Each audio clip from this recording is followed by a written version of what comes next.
What's up, everyone? Welcome to the video.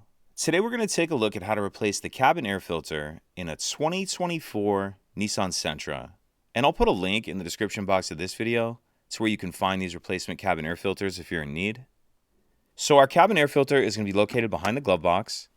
In order to get to it, we need to open the glove box. Then if we take a look on the right-hand side, we see this item right here. This is for the dampening cord. What I'm going to do is get a finger on there like this and pop that off.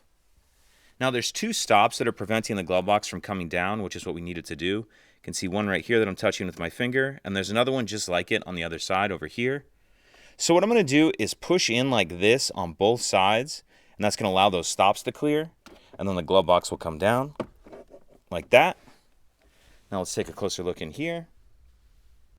So this item here that says filter lid on it, this is going to be the access door for the cabin filter. And on the left-hand side, there's kind of this hook that you need to get your finger around.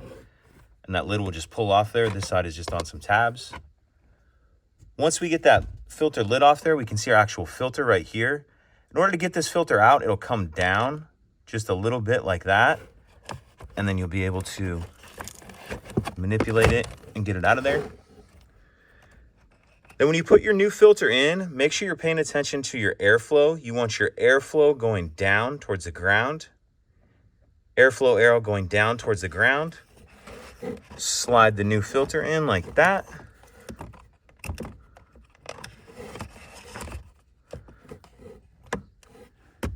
And then once we have our new filter installed, again with the airflow arrow going down, we can reverse everything we just did to close it up. So we'll grab our access door, and we're going to start these tabs on the right-hand side in first.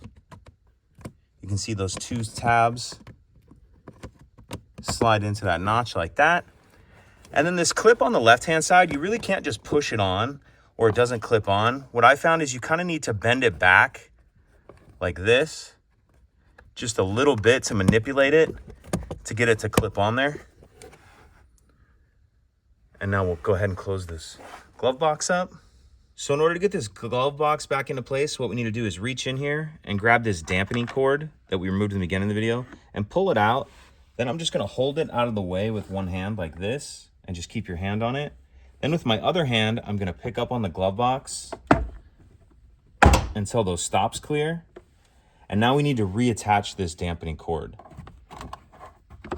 So if you can see on the one side, there's this round tab that's going to clip into the hole.